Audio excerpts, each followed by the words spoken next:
To God be the glory. Whatever questions you have, be glad to answer.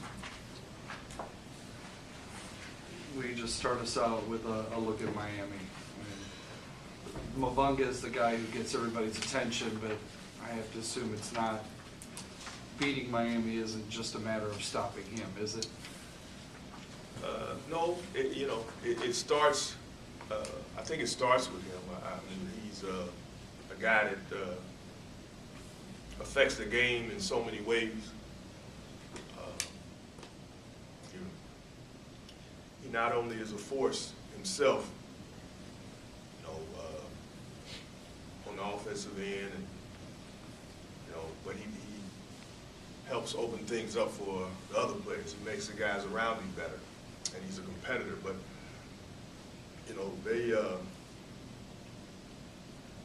they have weapons, a number of guys that put the ball in the basket.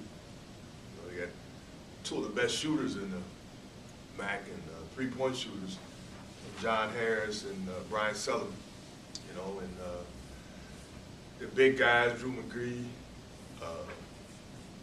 Adam Thomas, Vincent Garza, they can be effective around the basket, and they're big bodies and active, and their guards, Quentin Rollins, Josh Sewell,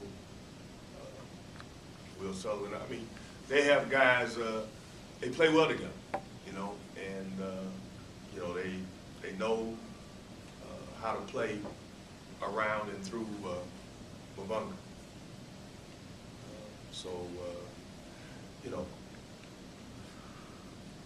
You have to be aware and conscious of all the team, but generally a lot of things go through Mavunga. They started the year really slowly.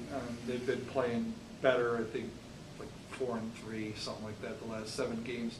Is it something they're doing better or doing differently, or what's helped them kind of turn that around a bit? Well, they're young in a lot of areas. Mavunga's really, I think, their lone senior that's out there, and the rest of the guys are freshmen, sophomores, maybe a redshirt sophomore. But so they, a young team that's gaining experience, but and confidence. I think that's a big part of it. And then Coach Coles and his staff, they do a great job teaching, and fundamentally, they know how to play on both ends of the court. They play as a team, and that's a natural progression. Miami's a team that especially with their youth, that hasn't improved over time, and that's something a credit to their coaching staff. Wednesday will be the last regular season day for both Scott and Dee, 2 guys that were among your first recruits, along with Austin in that class. But just could you talk a little bit about each one and what they've meant to the program, and also how you've seen them develop over 4 years as both a person and as a basketball player?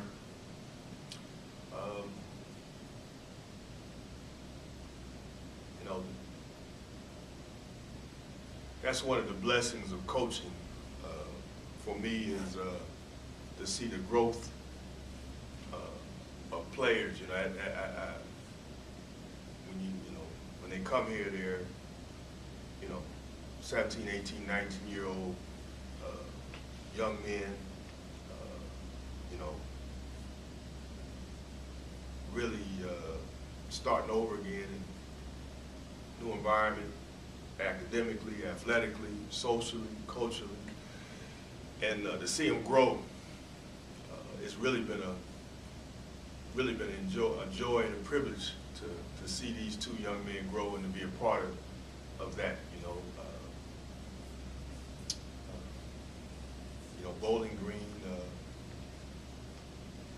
Bowling Green State University has been I feel has been a great fit for them, and they have been good for Bowling Green. have become leaders on our team. They have mentored the young guys.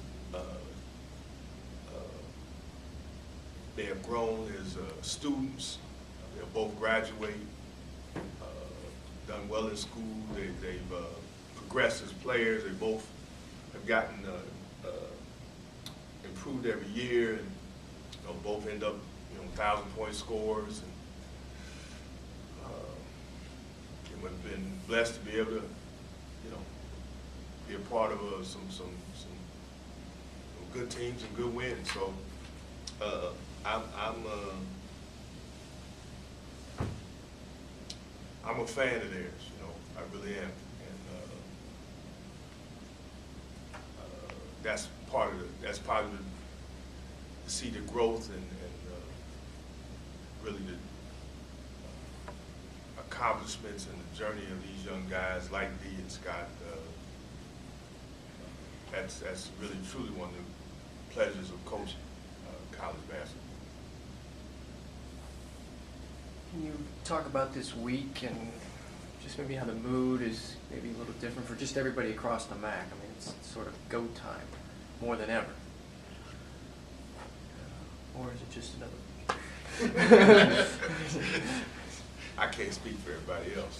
Okay, I yeah. speak from what I see. I mean, hey,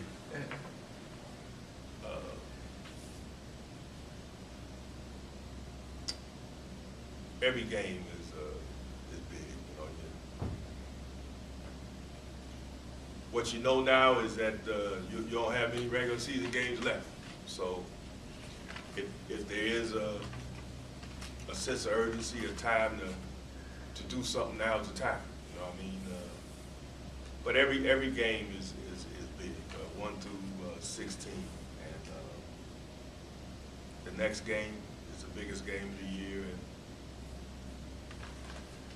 you know that you got 1 or 2 more games to impact your regular season. So in that sense, you got to embrace it, and you have to embrace it and enjoy the moment. I found in life you got to fight off worrying about you got to let yesterday go. You got to hold on to be thankful for the good things, and you can't worry about tomorrow because that's not promised. You can only focus on today, and the here and the now. And that's been our approach, and we're just going to try to prepare and have a great practice today, and try to prepare for our next game, which is Miami. Coach, can you talk about the first game against Miami and what the difference was in that contest?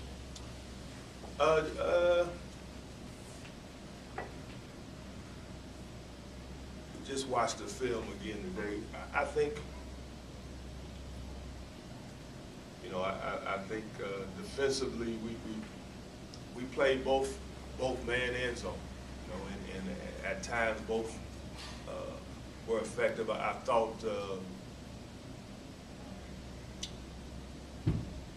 thought Jordan Crawford was very good.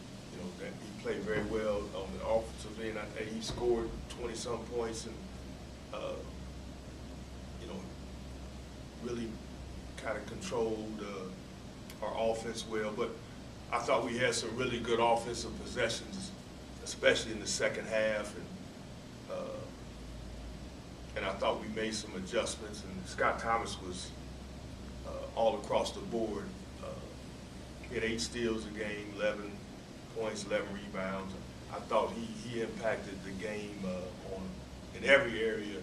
I thought he did a great job, and really, everybody came up with timely baskets, but I thought defensively we got better as the game went on, and I thought down the stretch that was a big key because we had to make some adjustments. We were getting hurt in certain areas. Might you play more man in this game because of matchups? No, I think we just got to play whatever defense we play, we got to play it better from the start, and we we got to try to do a better job of defending the paint. You know, the inside scoring. We got to try to do a better job early of defending the paint, and whatever that defense is. But you know, our zone has been our best defense when it's been good. So that's my expectation and desire. I want it to be, you know, a good defense for us. But we got to do a good job from not just on the 3-point line, but in the paint. How about an update on Luke Krause? Is he getting closer? Yeah, he's progressing. You know, thank God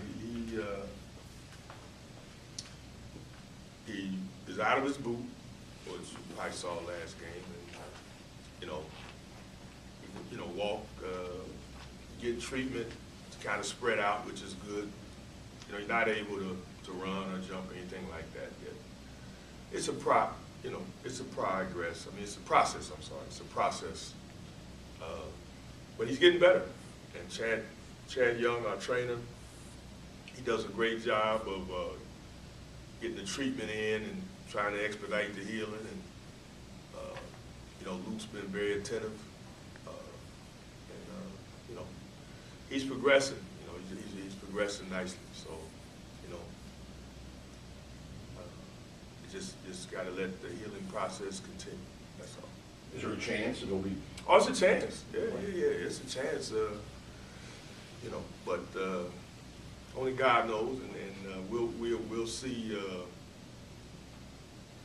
We'll see. You know, we'll just see. We'll see what happens. But yeah, it's a chance. Yeah. Coach, with Scott and Dee for just a moment longer, first for Scott, I know we've talked about this over the course of the year, his ability, and you mentioned a little bit ago, his ability to impact the game in every area. A lot of guys, they score to impact the game, or they rebound to impact the game, or they do one thing. We just talk about the value of having a one guy who can do everything in an impactful way. Does that make sense? Oh yeah. No. It's definitely his strength in terms of as a player with us. You can see it. Not, you know, if you look at the stats, you can see it in one, like the minutes played. I mean, he's a guy at times that's hard to take off the court. You know, he leads us in minutes. I think he's second in the MAC in minutes. Mavunga's number one, and Mavunga has that kind of impact, you know, for Miami, the things that these guys bring to the game. That's an area of growth for him, because when he first got here, you know, that take passing and assisting. He wasn't a great passer. He wasn't a playmaker. I wouldn't call him a playmaker, but he's a playmaker. We go to Akron, he has 7 assists. You know, I mean, he's always had a nose for the ball, but he's never really been a big, strong guy. But he's a very good rebounder. You know, he leads us in rebounding. This year, he's really shot the ball. He's really shooting the ball well from 3, and that's the progression. You know, but he scored in high school. I think Scott averaged probably 26 points a game in high school. I mean, he's a big scorer in high school. The steal thing, he got great anticipation, and you know, he has really good timing, you know, with the steals, and you know, he just you know, I just think he's a gifted guy in terms of impacting the game, and that's his gift. Every player has their gift. He's just probably one of the more versatile guys that I've ever coached. You know, he might be the most versatile guy that I've ever coached. You know, so again, he's a guy that you can leave on the floor whether he's scoring points or not, because he's going to help you win. You know, he's going to help you make your team better. So, I hope our younger guys are taking note of our older guys, our veterans, because, you know, God willing, you know, those are some shoes that, whether individually or collectively, that, you know, we're gonna need folks to step up in the field. But Scott, he's one of them rare guys that do all type of guy, you know, and it's just, that's you know, that's his strength. One more question about Scott. For all those developments, Coach, is there one that's been the most pleasing to you?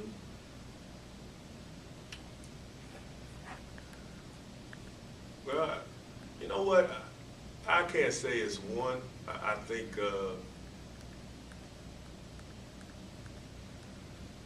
I like that he works hard at his shooting. You know, I think that's something. You know, how do you work at stealing the ball? You know, I mean, I think that's just something that you kind of get a knack for and anticipation. I think his the work he put in to become a better shooter, because I know he worked at it from the three, and then also his ball handling and passing. You know, you know, sometimes it's hard for a scorer to become a passer. You know, because you're just used to shooting, used to scoring. You know, but he's become a willing passer, and he's become a student of the game. I think when you become a student of the game, you learn how to pass, when to pass, where your teammates want the ball, you know, when to give them the ball, when not to give them the ball. So his knowledge and of the game has grown, and that's, to me, that reflects really in the assists and the passing and, you know, anticipation, learn other teams' scout report to get, you know, smart steals, not gambling steals, but smart steals. So he's become a better student of the game, and that's always good to see. Turning to D for a little bit, I wish I could tell you who it was that said this. They called him, he played like an old player. And they didn't mean it as in he played like an old man. He played a veteran game, a wise game. I mean, do you kind of see that analogy with D? Yeah, if you nowadays a lot of times being a great athlete is equated with being a very good basketball player, you know, and I don't know if anybody in this room, I've seen him do it, but I don't think he's ever dunked in a game. You know, I mean, you know, and he's, you know, D. Brown is 6'1", 6'2", you know, he doesn't dazzle you with the explosive athleticism that maybe some guards have or whatever, but he just, people use the term, I guess, with really, he's a really good basketball player. He's a really skilled basketball player, especially on the offensive end. He knows how to play. People may call it old school or throwback guy, but he knows how to play. You know, he's always been a good shooter, but he's become at times he's a reluctant three-point shooter, but he's become a very good catch and shoot guy, which is good. He's probably the best guy we have at the 1-2 dribble pull-up shot, you know, the mid-range shot. He's got a very good mid-range game. He's good at coming off screens and attacking the elbows. You know, he's got nice pace to him. You know, very seldom do you see him sped up. You know, you know, he become a better defender, better help defender. You know, at times he's one of our best rebounding guards. So, and all this is done, you know, as a basketball player. So, D's a basketball player, you know, and that's what you want to call have an old game. I just think he has a certain efficiency, a certain maturity, you know, to his game, and you know, he knows what he's doing out there. You know, and he is a student of the game. I know he watches basketball. He's a fan, and he watches the game. He watches pro, he watches college. You know, he's just a student of the game, and it shows in how he plays. In the same way you said with Scott that you don't often see scorers become playmakers. I think that was the phrase. D, obviously, early this year, there were times, and there still are times where you use him at the point. Yeah. Y'all no, that's been a progression for him.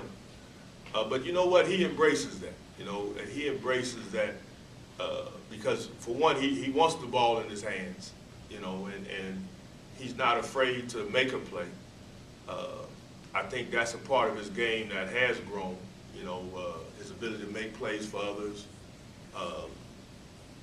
And he also sees the big picture. You know, he's a guy that he wants to help this team, but he also wants to, you know, be able to play past college, and he knows that the more versatile he is as a player, being able to play both guard spots, I think that he knows that can help, you know, his value after college. And these are two guys that I feel, you know, got a chance to, you know, to play, you know, basketball for a living when they leave here. And you know, I like that as a goal, you know, get your degree. You know, if you got a chance to do something with the game you love after college, you know, go for it. But I think D is wise enough to know that it just makes him a better player. We all good? Actually, I was just gonna, talking about the seniors, but also you got real good minutes out of Seeley and Hogle to be there Saturday. I guess, how important is it gonna be to get production like that out of your bench against Miami and then, you know, just Buffalo as well and moving into the tournament? For us, Tori and Craig are high energy guys. You know, they bring energy, athleticism, and activity. You know, and for us, they make us better. There's no question about it. You know, we have, if you don't count our freshmen, we have, I think we got, 8 guys that are veterans. And when Craig and Torian come in and energize us, you know, with their activity and athleticism, and you know, that's something that, to me, they do the best. You know, that's what they do best. And we don't always, you know, we need that. We need that. So it makes us better. Oh, it's a big plus. And I think depth is important. Being able to have depth, quality depth, is important. And I think we've grown in that area, especially with our young guys, you know, mainly with our freshmen, but having Torian and Craig and James, veteran guys coming off the bench, is a big help for us. Good?